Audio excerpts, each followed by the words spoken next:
हकीकत वही होती है जिस पे यकीन किया जा सके। जिस हकीकत पे यकीन ना हो वो हकीकत नहीं, वो तो फसाना होता है। लेकिन ये एक डरावनी हकीकत है, क्योंकि यहाँ झूठे फसानों को सच साबित किया गया था।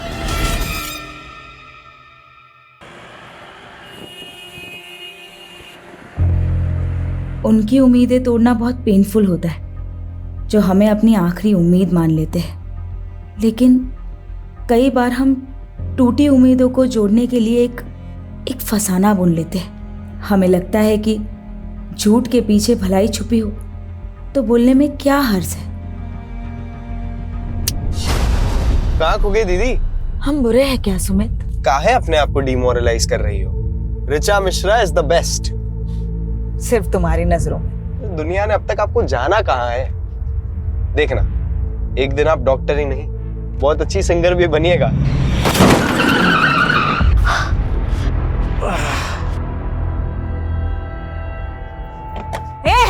दिखता नहीं है क्या? ओ हीरोइन, लड़की हो ना इसलिए शांत है, वरना तो झापड़ लगाएंगे ना। चल सॉरी बोल और निकल। हम सॉरी बोले? चिल्ला तो ऐसे रही है जैसे किस मांग लिया इससे। दीदी क्या कर रही हो? हमारी ना खोपड़ी गरम मत कर साली, यही ना चीर देंगे बता रहे। चल चल पुलिस आई, चल ना चल, देखते बाद में उसको। दीदी बैठो ना यार। ये चाकू दिखा रहे थे। नहीं अरे बैठो ना।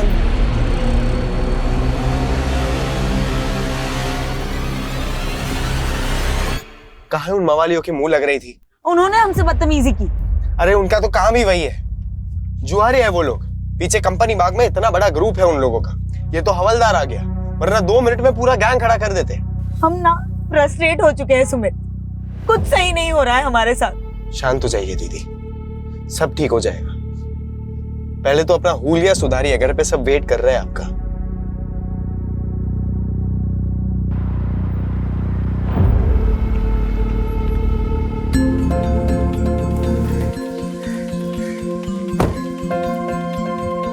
नमस्ते माँ, कैसे हैं आप? हम अच्छे, तुम कैसी हो? हम भी ठीक है। वेलकम होम बेटा, वेलकम। कैसे पापा? हम बहुत अच्छे हैं। ये क्या, आपने फिर से शर्ट के बटन ऊपर नीचे लगा लिए? अरे माँ बाप ही मिलते रहोगे या अपने बुआ को भी मिलने दोगे ऋचा से? नमस्ते बुआ। सिर्फ नमस्ते? चाइना से क्या लाई हो हमारे लिए? सॉरी बुआ, हमको तो लगा आपको चाइना का माल पसंद ही नहीं है। आओ बेटा अंदर चलो। हाँ चलो। आज हमको बहुत ही गर्व महसूस हो रहा है कि हमारी बेटी चाइना से डॉक्टरेट करके वापस हिंदुस्तान आ गई। अब हम सब लोग इसको ऑफिशियली तौर पर डॉक्टर ऋचा मिश्रा कह सकते हैं। ये सब तो ठीक है संजीव, लेकिन हमारे मन में एक शंका है। कैसी शंका दीदी? ये जो डॉक्टर की डिग्री ऋचा लाई है ना चाइना से, वो भी कहीं चाइना के माल की तरह फर्जी तो नहीं है? बुआ, आप तो 10वीं तक पढ़ी है, आपको डॉक्टर के स्पेलिंग के आगे तो कुछ आता भी नहीं होगा ना? ए बेटा, ऐसा नहीं बोलते, बड़ी है ना, बुआ है। बुआ है तो क्या हुआ, इनको भी तो सीखना चाहिए ना उस दोहे से। बड़ा हुआ तो क्या हुआ, जैसे पेड़ खजूर, पंथी को छाया नहीं, फल लागे अति दूर।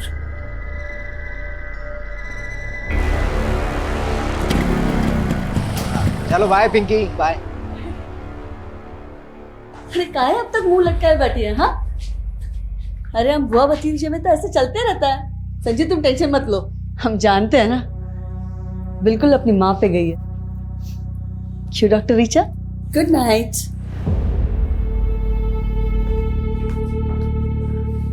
चार साल में पूरा पटना बदल गया, लेकिन ये वैसी की वैसी ही है।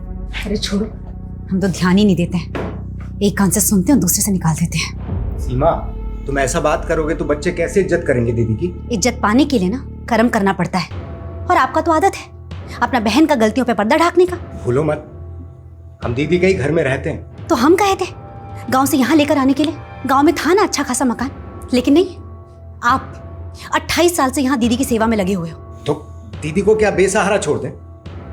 जानती तो 22 साल की थी कि विधवा हो गई। बहुत दे दिए सहारा, अब अपने बच्चों के बारे में सोचिए।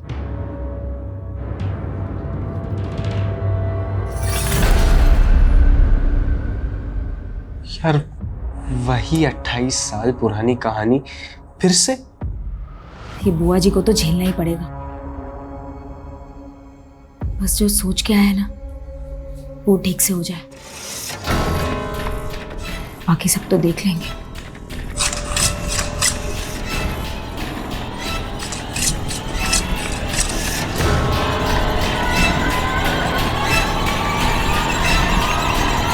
जब से ऋचा ने डॉक्टरेट पूरा किया है ना, हमारा तो मान ही बढ़ गया है। पता है सब लोग क्या कह रहे हैं कि एक मामूली नर्स ने अपनी बिटिया को डॉक्टर बना दिया। अरे वाह, बड़ा दुलार आ रहा है माँ बेटी में। हम आते हैं। हमको देख के ऐसे भाग गई जैसे नेवले को देख के सांप। हेलो। हाँ मैडम। अरे आपको बोले तो थे कि आपका वाईफाई राउटर खराब है, तो थोड़ा तो दिक्कत होगा ना। आप तो कल सुबह आ जाते हैं ना। फिर आप चलिए ठीक है। पापा वो एक कस्टमर के यहाँ जाना पड़ेगा। और सुमित, हमको भी हॉस्पिटल जाना है, बाइक से हमको ड्रॉप कर दो। ठीक है चलिए हम आते हैं। हम क्या आए, सभी चले गए। दीदी, हमें आपको कुछ कहना था। बोलो ना। दीदी बुरा मत मानिएगा, हमसे जितना बन पड़ा आपके लिए हमने किया, पर अब क्या है ना, बच्चे बड़े हो गए हैं, सबको अपना प्राइवेट स्पेस चाहिए। तो तुम हमको छोड़ के जाने की सोच रहे हो? अरे दीदी, आपसे दूर थोड़ी ना जा रहे हैं, रोज आपसे मिलने आएंगे। जाओ जाओ ना, लेकिन सुमित हमारे साथ रहेगा। लेकिन दीदी, पर कहा है हमने तुमसे, सुमित हमारे साथ रहेगा।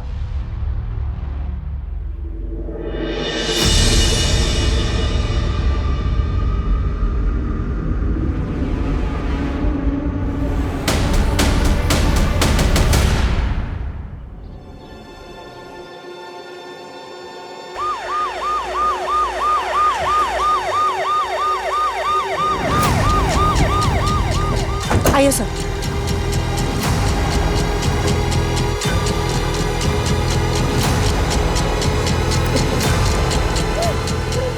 सभी केयरफुल। सर,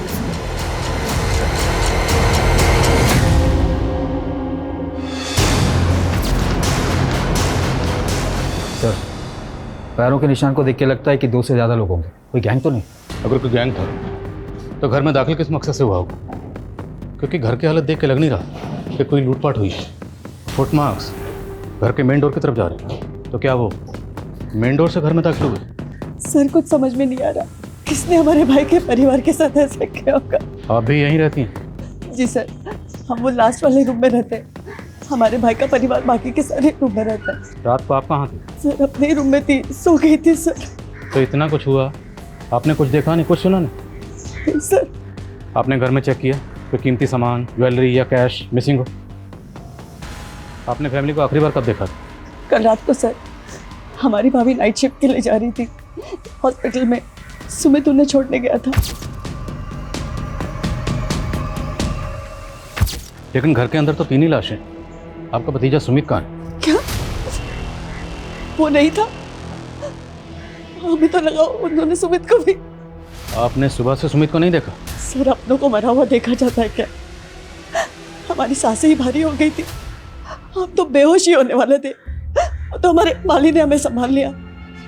आपने बताया कि आपकी भाभी सीमा और सुमित रात को ही निकल गए, तो फिर सीमा हॉस्पिटल से वापस कब आई? हमें नहीं पता। सीमा कौन से हॉस्पिटल में काम करती है? Saint John. आपका भतीजा सुमित करता क्या है, और कल रात को वो कहाँ गया था? सर वो वाईफाई का काम करता है, लोगों के घर में इंटरनेट कनेक्शन लगाता है। कल भी किसी क्लाइंट का कंप्लेंट कॉल आया था उसे, इसीलिए वो चला गया। फोन लगाइए जरा सुमित को। The number you are trying to call is currently switched off. Please try again later. Switch off आ रहा है।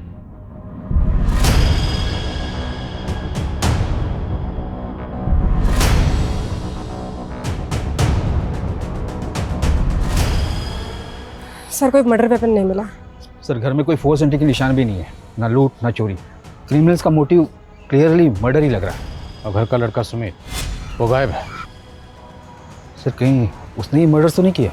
सिंह, कोई अपनी फैमिली को इतनी बेरहमी से क्यों मारेगा? और घर में 2 या 2 से ज़्यादा लोगों के फुटमार्क्स हैं। Right sir. अगर ये किसी गैंग या कॉन्ट्रैक्ट किलर का काम है तो हमें उसे जल्दी पकड़ना होगा। काफ़ी पॉश एरिया है, मीडिया की इस केस पर बराबर नजर रहेगी। पटना के वीआईपी इलाके में एक ही परिवार के 3 सदस्यों का बहुत बेरहमी से कत्ल कर दिया गया, जिससे पूरा शहर सख्ते में है। क्या ये पुलिस का फेलियर नहीं? जनता को जवाब देना होगा, आखिर ये हमलावर कौन थे? अगर ये जल्दी पकड़े नहीं गए तो दूसरे घरों को भी टारगेट बना सकते हैं। सर हमें सर हमने सुमित की माँ के हॉस्पिटल में चेक किया। सुमित ने अपनी माँ को वहाँ रात 9 बजे ड्रॉप किया था, लेकिन उसकी माँ रात को 1 बजे अचानक नाइट शिफ्ट बीच में छोड़कर चली गई। क्यों? सर सीमा की कलीग का कहना है कि उसके घर से एक इमरजेंसी कॉल आया था और ये कॉल उसके हस्बैंड का था। ऐसी क्या इमरजेंसी थी? सर क्राइम सीन पर किसी भी विक्टिम के फ़ोन भी नहीं मिले। समझ में नहीं आ रहा है कि संजीव ने सीमा को कॉल क्यों किया था रात 1 बजे। उस रात सुमित को भी उसके किसी कस्टमर ने कॉल किया था ना? हाँ सर, उस कस्टमर से भी बात हुई मेरी। उसने बताया कि सुमित रात 11 बजे अपना काम खत्म करके वहाँ से चला गया। तो क्या उसके बाद सुमित घर वापस आया होगा? सर मैंने सुमित के बारे में इन्फॉर्मेशन निकाली तो पता चला मुरारी नगर थाने में 2 साल पहले उस पर अबैटमेंट ऑफ सुसाइड का केस फाइल हुआ है। सर 2 साल पहले की बात है। शंकर नाम के एक आदमी का भी इंटरनेट कनेक्शन का बिजनेस था। उसके छोटे भाई संकेत ने सुसाइड किया था। सुमित पर आरोप था कि उसने शंकर के क्लाइंट्स हथियाने शुरू कर दिए थे। इसी वजह से उन्हें बहुत नुकसान हो रहा था और इसीलिए संकेत ने सुसाइड कर लिया। सर केस में कुछ दम नहीं था, इसीलिए सुमित बरी हो गया था।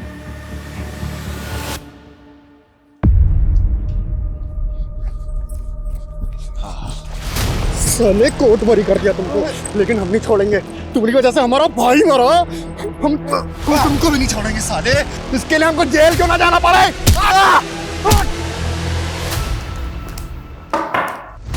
जी शंकर। हाँ जी।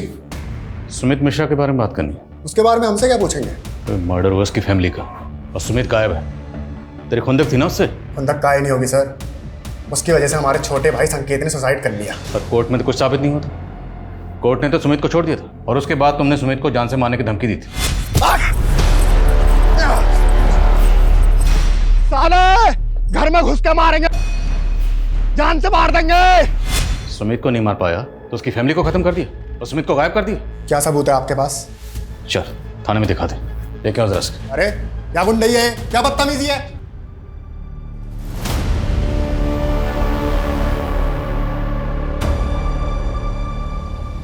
लाइए मैडम, हम साफ कर देते हैं। चुप रहो तुम, किसी काम के नहीं रहे। जरा सा भाव क्या दे दिया, सारे काम अधूरे छोड़ रहे हो। 2 दिन से पौधों को पानी दिया?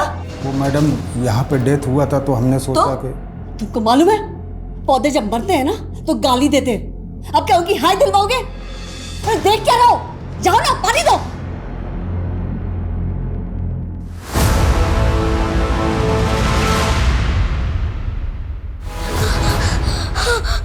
माई माई माई क्या हो गया छोरे? माई वो कोई ना है बटे। माई जल्दी बंद कर, नहीं तो बेहतर कुछ जाएगा। ठहर जा, मैं देखूं।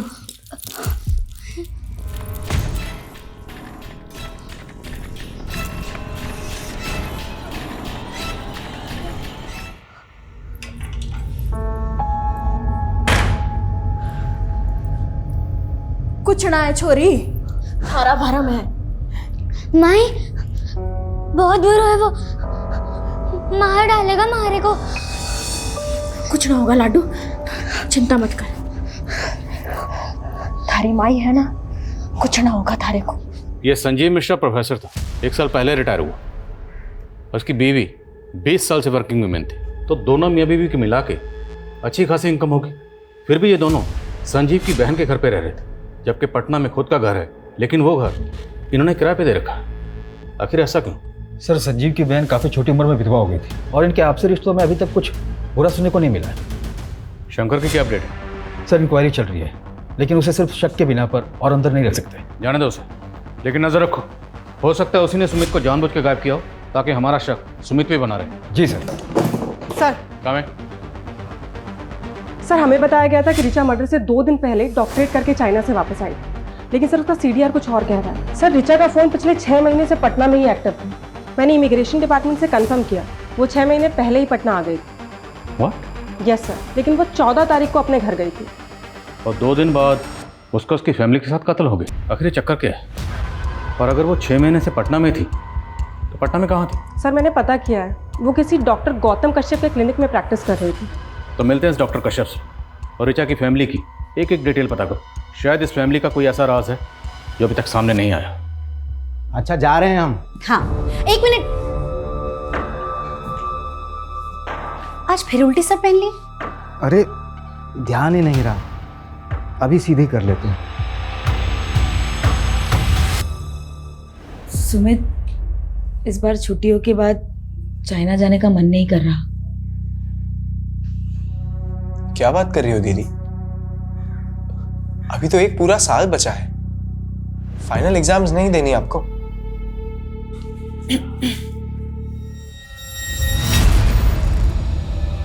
हमको तुम दोनों से जरूरी बात करना है। हाँ माँ बोलो। तुम दोनों इस पे साइन कर दो। हाँ सर, डॉक्टर ऋचा मिश्रा हमारे अंडर में प्रैक्टिस करती थी। आप बताएं सर, क्या जानना चाहते हैं? डॉक्टर ऋचा मिश्रा का मर्डर हुआ। क्या? कब हुआ सर? 16 तारीख को। उसे 2 दिन पहले 14 तारीख को वो बॉन्डिंग कॉलोनी में अपने घर पर पहुंची। उसके घर पर फंक्शन था। सबको यही लगा कि वो सीधा चाइना से डॉक्टरेट करके उसी दिन पटना पहुंच गई। सर 1 मिनट सर, आप कह रहे हैं पटना में घर? सर ऋचा ने तो हमें बताया था कि वो मसूरी की रहने वाली है। इवन 13 तारीख को हमसे कह रही थी कि हमें अपने घर मसूरी जाना है। लेकिन सबको तो यही लग रहा था कि वो चाइना से डॉक्टरेट करके आई है। आपके यहाँ कब से प्रैक्टिस कर रही थी? सर यही कोई 6 मंथ से। उसने हमें भी कहा था कि हम चाइना से डॉक्टरेट पढ़ के आए हैं, और उसे अपॉइंट करने से पहले हमने उसकी डिग्री और डॉक्यूमेंट्स भी चेक किए थे। तो आपके पास उस डिग्री और डॉक्यूमेंट की कॉपी तो होगी? जी सर, डॉक्टर ऋचा मिश्रा की sir degree. Sir even joining के बाद उसने हमसे ये भी कहा था कि पटना में उसके पास रहने के लिए कोई जगह नहीं है, तो हमने यही क्लिनिक पे एक शेल्टर प्रोवाइड करवा दिया था। तो मतलब ऋचा ने झूठ बोला? हमें तो टैलेंटेड लगती थी सर। और आजकल तो स्टूडेंट सर यूक्रेन, चाइना और रशिया जैसी कंट्रीज में जाकर मेडिसिन डिग्रीज ले लेकर आ रहे हैं, तो हमें यही लगा था कि वो भी जेन्युइन होगी। तो आपने ऋचा को ना सिर्फ नौकरी पर रखा बल्कि रहने की जगह भी प्रोवाइड करवाई। तो अकेली लड़की देखकर सिर्फ मदद की या फिर मदद से ज़्यादा कोई मेहरबानी की? सर आप कैसी बातें कर रहे हो? हमारा सिर्फ प्रोफेशनल रिलेशन था और कुछ नहीं था। हमें तो खुद समझ नहीं आ रहा कि उसने हमसे झूठ क्यों बोला।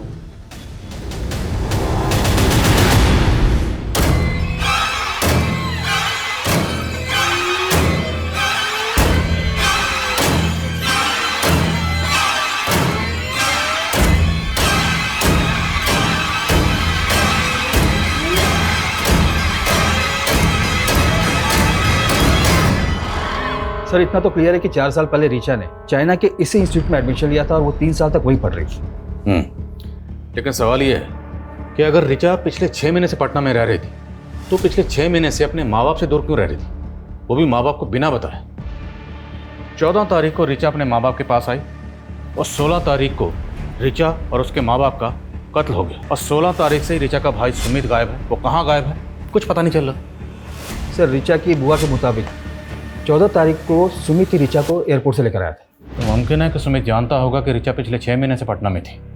सर पोस्टमार्टम रिपोर्ट के मुताबिक ये सारे मर्डर उस रात 3 से 6 बजे के बीच में हुए थे और सुमित को आखिरी बार उसके कस्टमर के घर देखा गया था रात को 11 बजे।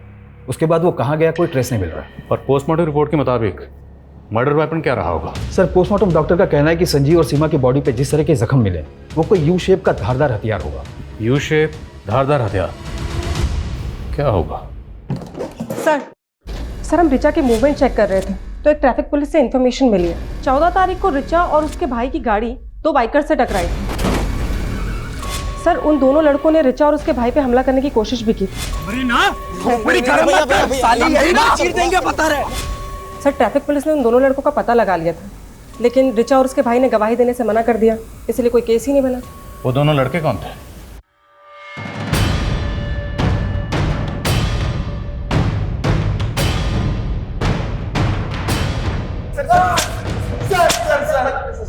सर हमने किसी का मर्डर नहीं किया सर, हम तो बस वहाँ पे चोरी करने गए थे सर। चोरी करने गए थे? हाँ सर, वो भी उस लड़की के कहने पे। कौन लड़की? ऋचा, वो डॉक्टर।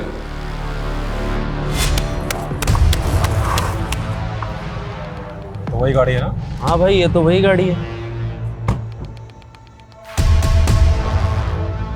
तू यहाँ क्या कर रही है? तुमसे दोस्ती करने आए हैं। दोस्ती? हमारा एक काम करोगे? उस काम के लिए हम तुम्हें पैसे भी देंगे। सर उसने बोला था कि 16 तारीख की रात को उसके घर पे जाकर सोने और कैश के साथ साथ उसकी डॉक्टर की डिग्री भी चोरी कर लेना। लेकिन सर हम जब वहां पहुंचे तो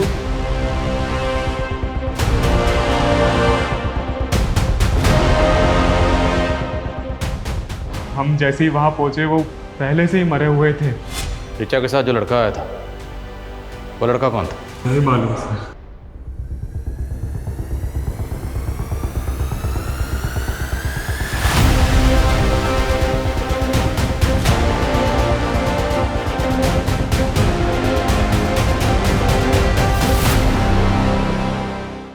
सर इन लड़कों पर यकीन तो नहीं किया जा सकता, लेकिन ऋचा के बारे में जो बातें अब पता चल रही है वो इनकी कहानी पे यकीन करने पे मजबूर कर रहा है सर। पर सवाल ये है कि ऋचा अगर वाकई अपनी डिग्री चोरी करवाना चाहती थी तो क्यों, किस मकसद से? सर हो सकता है वाकई ये दोनों किसी के कहने पे कहानियां बना रहे हो, शायद शंकर। ये दोनों किसी लड़के का भी जिक्र कर रहे हैं जो ऋचा के साथ था। वो लड़का कौन होगा? और अगर मान लो ऋचा गहनों और पैसों के साथ अपनी डिग्री भी चोरी करवाना चाहती थी तो चोरी तो हुई, मतलब डिग्री अभी भी वहीं होगी।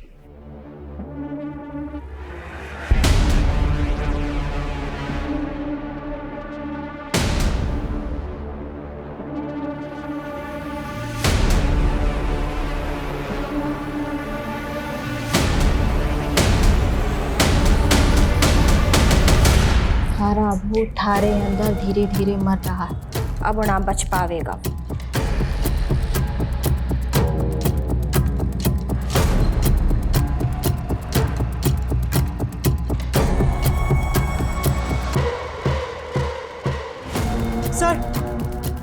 सर ये देखिए,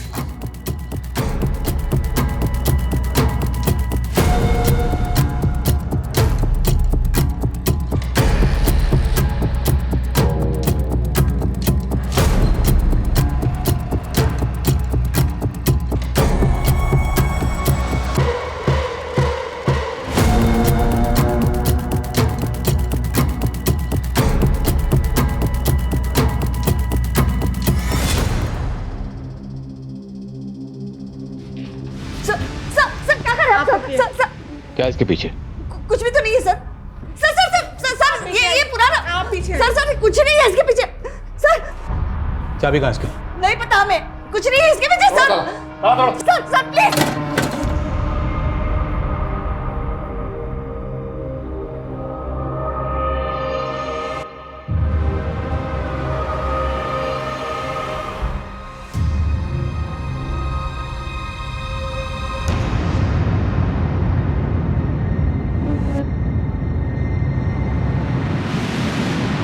हमें नहीं पता सर वो कंकाल उस कमरे में कैसे आया। सच बोल रहे हैं हम। कैसे नहीं जानते? जिस घर में 3-3 मर्डर हुए हैं उसी में कंकाल मिला, और वो भी उस कमरे में जो पीछे से जाकर बिल्कुल तुम्हारे कमरे से जुड़ता है। उस कमरे का जो दरवाजा है अलमारी लगा के उसे छुपाया क्यों गया?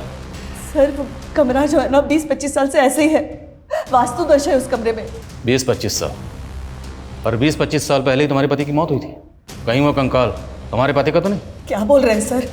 हमारे पति जो है ना दमे से मरे थे और हमने उनका ठीक तरह से अंतिम संस्कार किए थे। तो अब ठीक से बताओ उस कंकाल की कहानी क्या है, किसका है और उसे वहाँ कौन लाया?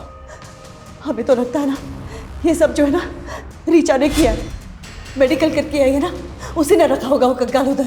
वो सिर्फ 2 दिन पहले घर आई थी। सर वो थी तो पटना में ही ना, आप ही बोले थे।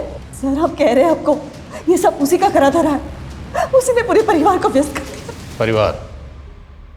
सुमित को लेकर पॉजिटिव थे ना, और शायद ये बात तुम्हारे भाई और भाभी को पसंद नहीं थी, इसलिए भाई भाभी भतीजी सब मर गए और शायद सुमित जिंदा, और शायद सुमित को तुमने कहीं गायब किया। कब से इल्जाम लगाए जा रहे हैं आप? छोटी उम्र में हमारे पति मर गए, विधवा हो गए, इसका मतलब कातिल नहीं है हम। अब और कुछ भी टॉर्चर करेंगे ना, बहुत तकलीफ हो रही है हमें। सोनल हॉस्पिटल लेकर। सर एंटीफ्रॉजी डिपार्टमेंट ने ऋचा की डिग्री की ऑथेंटिसिटी चेक की है, कंफर्म ये डिग्री फेक है। सवाल यह है कि ऋचा ने फेक डिग्री क्यों बनवाई, और जय और प्रदीप के मुताबिक ऋचा इस डिग्री को चोरी करवाना चाहती थी। क्यों? कहीं दोनों लड़के हमें घुमा तो नहीं रहे? सर इन लड़कों से उस लड़के का स्केच बनवाते हैं। हो सकता है कि इस कहानी का कनेक्शन उस लड़के से जुड़ा हो।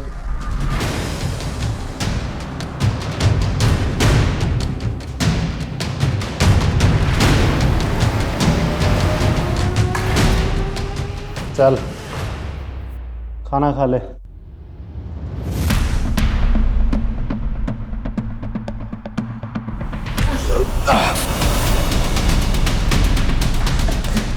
छोड़ो मुझे,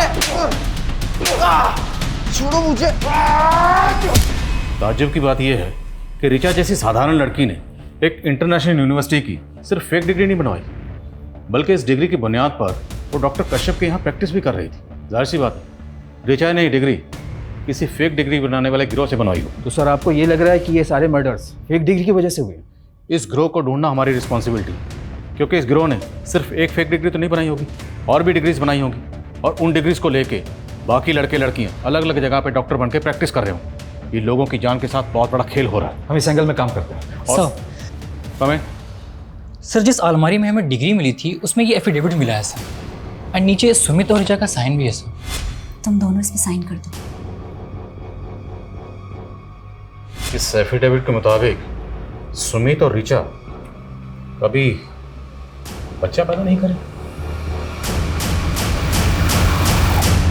एक तरफ अंजलि अपने भतीजे सुमित को ही अपनी प्रॉपर्टी का वारिस समझती थी, और दूसरी तरफ दोनों भाई बहन से ऐसा एफिडेविट साइन करवाया गया। आखिर इस फैमिली के पास इतनी क्या दौलत थी जिसके नॉमिनी ये दोनों भाई बहन थे? ये मिश्रा फैमिली क्या थी, कुछ समझ में नहीं आ रहा। माँ, अभी तक तो हमारी मैरिड लाइफ शुरू भी नहीं हुई है, और अभी से आप हमें बच्चे पैदा करने के लिए ना बोल रही हो। हम पागल नहीं हैं, लेकिन तुम्हारे पापा का जनरेशन में ना दिमागी प्रॉब्लम है। तुम्हें पता है तुम्हारे चाचा जी एबनॉर्मल थे, सुसाइड किए थे। तुम्हारे दादाजी बुढ़ापे में तुम्हारे पापा जी जैसे हो गए थे, और हम अपने हॉस्पिटल में सीनियर डॉक्टर से इसके बारे में बात की। उन्होंने बताया कि जेनेटिक डिजीज है, तो तुम लोग को अपना परिवार बनाने से पहले पता होना चाहिए कहाँ प्रिकॉशन लेना है और कहाँ नहीं।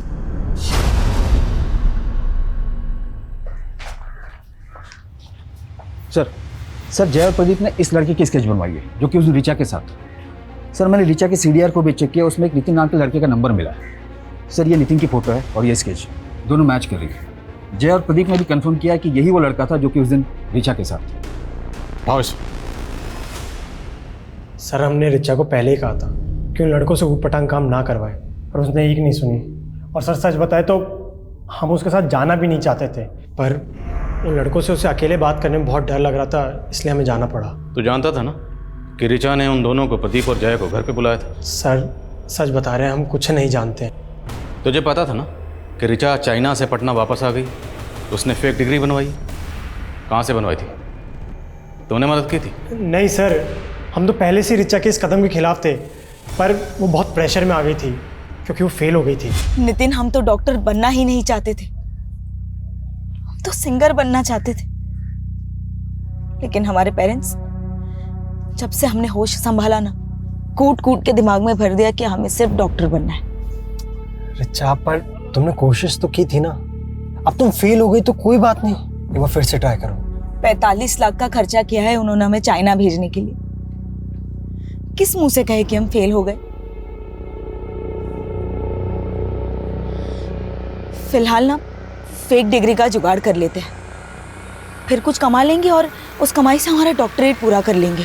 सर ऋचा ने अपने फैमिली प्रेशर में आके कभी कोई सही डिसीजन लिया ही नहीं। उसे तो हमेशा यही डर लगा रहता था कि गलती से अगर उसकी फेक डिग्री पकड़ी गई तो उल्टा और फंस जाएगी, इसलिए वो उसे चोरी करवा के टेंशन फ्री होना चाहती थी। Tension free? उसी फेक डिग्री को दिखाकर वो डॉक्टर के यहाँ प्रैक्टिस कर रही थी। आई नो सर, पर किसने किया, कब किया, क्यों किया, उसके पेरेंट्स का किसने खून किया, सर हमें कुछ नहीं पता। ऋचा का भाई सुमित कहाँ है तो जानता होगा ना? सर हम कुछ नहीं जानते, हम सच बता रहे हैं।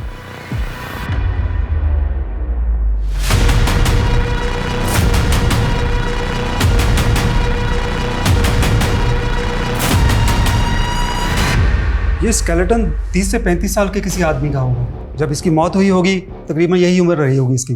और मौत कब हुई होगी? यही कोई 5 से 7 साल पहले। पर हमें तो लगा कि ये स्केलेटन वहाँ इससे भी ज़्यादा सालों से रखा गया होगा। क्योंकि हमें जब स्केलेटन मिला उस वक्त इस पर काफ़ी धूल जमी हुई थी। लेकिन सर हमें उस धूल और मैल की लेयर के नीचे एक ऐसी लुब्रिकेंट की लेयर मिली है जो आमतौर पर स्केलेटन को प्रिजर्व करके रखने में इस्तेमाल होती है। तो मिश्रा हाउस में वो कौन था जो स्केलेटन को प्रिजर्व करके रखना चाहता था?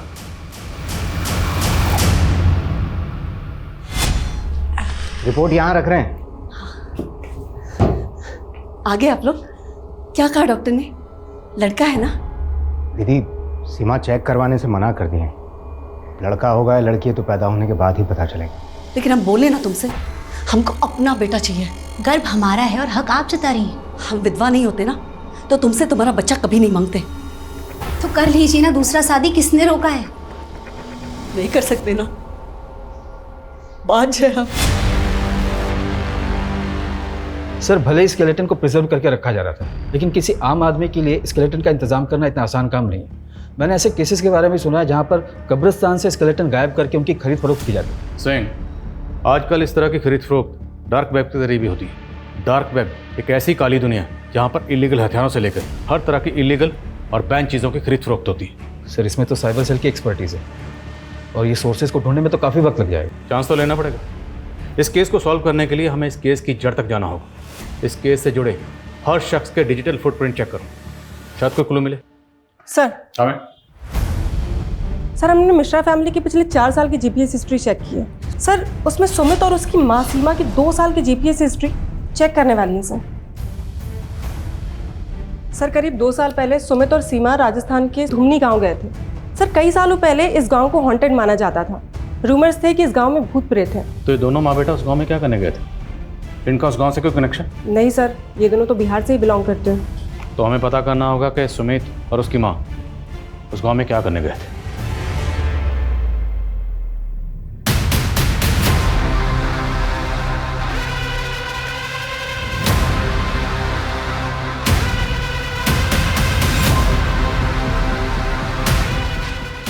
सर ये सरपंच की माँ है।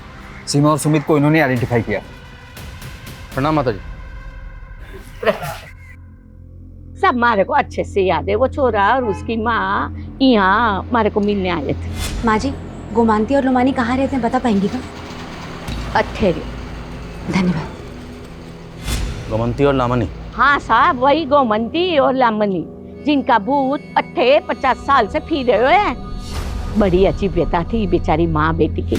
जादूगरनी वैद्य जो कह लो, लेकिन गांव वालों को लगता था कि गोमंती काला जादू करती थी। और फिर गांव में कुछ लोगों ने उनको मार दिया और उनकी आत्मा भटक गई। सर 50 साल पुरानी माँ बेटी की मर्डर की कहानी जो कि काला जादू करते थे। भला सुमित और उसकी माँ इस कहानी को इतने डिटेल में जानने के लिए इंटरेस्टेड क्यों होंगे? अगर देखा जाए तो इंटरनेट पे इस घटना के बारे में पूरी जानकारी होगी। फिर भी सुमित और उसकी माँ इस घटना के बारे में जानने के लिए पर्सनली इस गांव में आए और 2 साल बाद सुमित की माँ सीमा, उसके फादर संजीव और बहन ऋचा का मर्डर हो गया, और वो भी इतने ब्रूटल तरीके से। सर इस क्राइम का ना ही कोई मोटिव समझ में आ रहा है और ना ही ये कि ये किया किसने। आई थिंक वो शायद इसलिए क्योंकि अभी तक हम इस केस को रेगुलर तरीके से इन्वेस्टिगेट करते आ रहे हैं। क्यों ना हम इस केस को देखने का नजरिया बदलें। नजरिया बदलेंगे तो तहकीकात बदलेगी और तब शायद कोई क्लू हाथ लगे।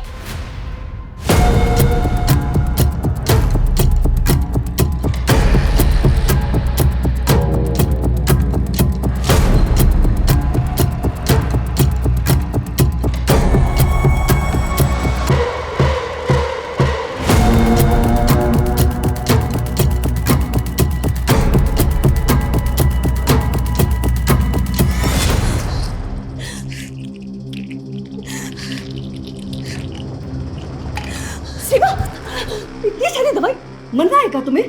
हमें इस घर में ब्याहना ही नहीं चाहिए था। आप सब लोगों ने हमसे ये बात छुपाई कि संजीव जी को दिमाग का दौरा पड़ता है और आप लोग की जनरेशन में सबको यही बीमारी था। कहीं इसका असर हमारे बच्चों पे पड़ा तो? ऐसा कुछ नहीं होगा। रिया 3 साल की हो गई है ना, कुछ हुआ उसे? नहीं ना, बच्चा भी स्वस्थ होगा। सर हमने सस्पेक्ट और विक्टिम से जुड़े सभी लोगों की लिस्टिंग की थी, लेकिन उसमें एक नाम ऐसा भी है जिस पर हमारा ध्यान ही नहीं गया और वो है डॉक्टर गौतम कश्यप, जिसकी क्लिनिक में ऋचा काम करती थी और उसके घर का इंटरनेट कनेक्शन सुमित ने लगाया था। मतलब डॉक्टर कश्यप सिर्फ ऋचा को नहीं, उसके भाई सुमित को भी जानता था।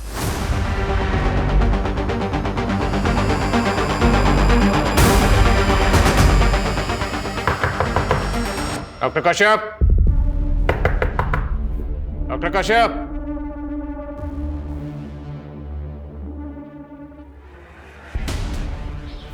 दरवाजा तोड़ो।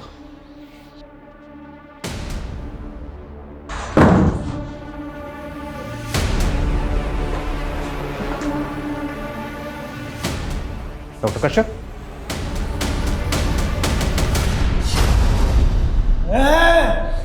अगर माँ बेटी ने अलग करवा की कोशिश की तो काट फेंक दो रे। निकलो उठा सा, निकलो उठा सा, कश्यप निकलो उठा सा, निकलो उठा सा। 50 साल से माँ बेटी जुदा हाँ, और अब जमाना फिर से अलग करवो चाहो हाँ? मैं काट फेंक दूंगी। छोड़ो, छोड़ो मुझे। सुमित, सुमित, क्या बात कर रहे हो डॉक्टर गौतम? पिछले जन्म में हम लड़की थे। हाँ, हम तुम्हारी माँ थे, एक औरत, और वैद्य का काम करते थे, और इस जन्म में हम डॉक्टर हैं।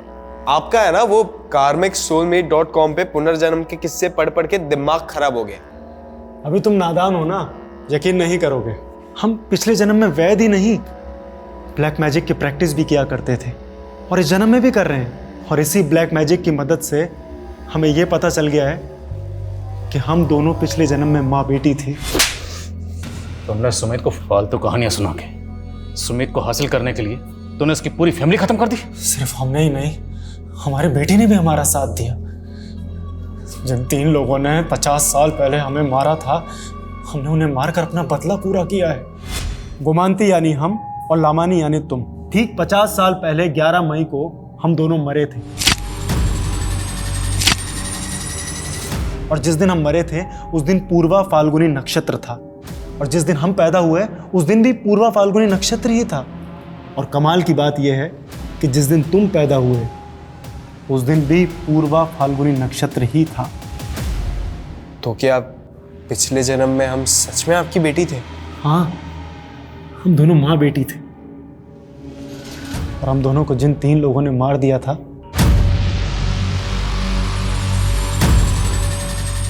वो इस जन्म में तुम्हारे माँ बाप और बहन है। जी सर, हमें यकीन था कि वो तीनों ही हम दोनों के कातिल थे।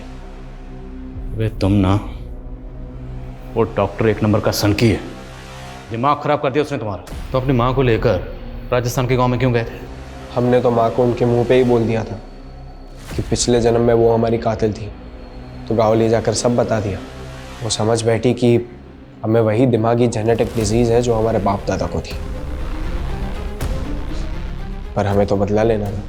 पर तभी ऋचा चाइना में थी, तो जैसे ही वो फेल हुई हमने उसे एक फेक डिग्री का प्रॉमिस कर यहाँ इंडिया बुला लिया, क्योंकि हमें तीनों को साथ में ही मारना था। ऋचा को इंडिया बुलाकर डॉक्टर कश्यप के यहाँ प्रैक्टिस पर लगा दी, ताकि वो साला डॉक्टर तुमसे 6 महीने अपने ऊट पटांग रिचुअल करवाता रहे। स्केलेटन भी डॉक्टर नहीं खरीदा था, डार्क वेब पे जाकर उन्होंने कहा था कि वो रिचुअल्स ही हमारा सुरक्षा कवच होगा, ताकि हम पकड़े ना जाए। जब ऋचा ने हमें बताया कि उसने उन दोनों गुंडों को घर पे उसका वो फेक सर्टिफिकेट चोरी करने बुलाया, तभी डॉक्टर ने बोला यही मौका है, मर्डर हम करेंगे लेकिन पकड़े हो जाएंगे। तो अपनी माँ को अपने पापा के फ़ोन से कॉल करके हॉस्पिटल से घर तुम नहीं बुलाया?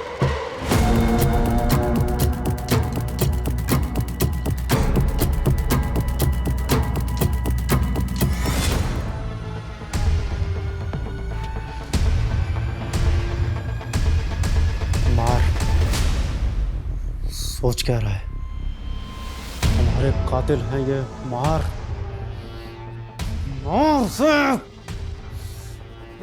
उस हादसे के बाद सुमित अपनी याददाश्त भूलने लगा। अगर कहीं भाग जाता तो, इसलिए हमने उसे कैद कर लिया।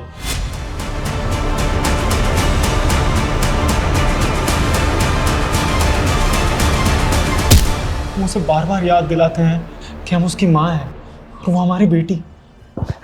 संकी, तूने अपने पागलपन के चक्कर में एक पूरी फैमिली को खत्म कर दिया। एक बच्चे को ऊटपटांग पास सुनाकर उसका पूरा फ्यूचर बर्बाद कर दिया तूने।